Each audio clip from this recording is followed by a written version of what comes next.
April থেকে ১ মাসের বেশি তীব্র তাপপ্রবাহে অতিষ্ঠ নগর জীবনে স্বস্তি হয়ে আসে বৃষ্টি। গেল এক সপ্তাহ থেকে কম বেশি সবখানেই ঝরছে বৃষ্টি, কিন্তু নতুন শঙ্কা নগরবাসীর।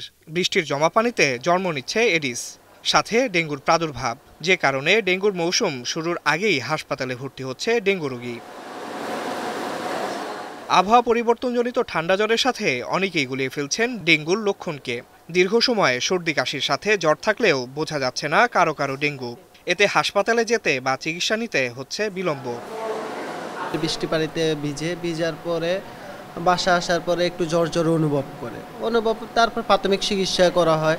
এভাবে ৪-৫ দিন কেটে যাওয়ার পরে লাস্ট আমরা ৭ তারিখ যখন আমরা সকল পরীক্ষা নিরীক্ষা করে বাবারে ঢাকা এনে পরীক্ষা করার পরে দেখলাম যে আসলে বাবা ডেঙ্গু আক্রান্ত। বাড়িতে আমি ৩-৪ দিন ওষুধ খাইছি, কোনো অ্যান্টিবায়োটিক খাইছি,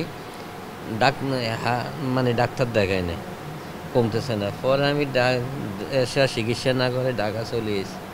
কয় তারিখে এসেছি? ঢাকা ৭ তারিখে আসা। ঢাকা ৭ তারিখে চলে আইয়া সব পরীক্ষা করে দেখি যে ডেঙ্গু।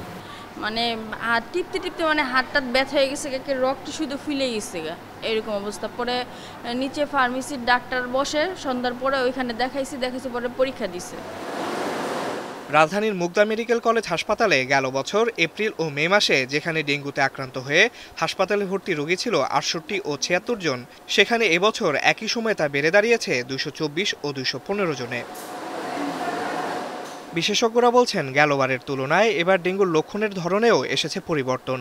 তাই ডেঙ্গুর কোনো লক্ষণ দেখা দিলে দেরি না করে দ্রুত চিকিৎসকদের পরামর্শ নিয়ে ডেঙ্গু পরীক্ষা করার পরামর্শ তাদের। যে কোনো জ্বর হলে অপেক্ষা না করে, ভাইরাসের দোহাই দেওয়া অপেক্ষা না করে সরাসরি হাসপাতালে আসুন। আবারও বলি জোর দিয়ে যে এবার যে ডেঙ্গুর প্রেজেন্টেশন গত বছর যেটা দেখছি, এটা কিন্তু ক্লাসিক ডেঙ্গুর ফিচার নয়। কেউ ডায়রিয়া নিয়ে আসতেছে, কেউ নিউমোনিয়া নিয়ে আসতেছে, কেউ মাথা ব্যথা নিয়ে আসতেছে, কেউ পেটে বুকে পায়ে পানি জমে যাচ্ছে, কারোর কিডনি অফ হয়ে যাচ্ছে, কেউ জন্ডিস নিয়ে আসতেছে।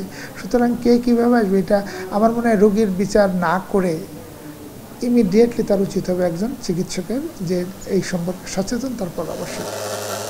ডেঙ্গু থেকে বাঁচতে বাড়ির চারপাশ পরিষ্কার পরিচ্ছন্ন রাখার পরামর্শ দিচ্ছেন চিকিৎসকরা। আসিফ ইকবাল, এখন, ঢাকা।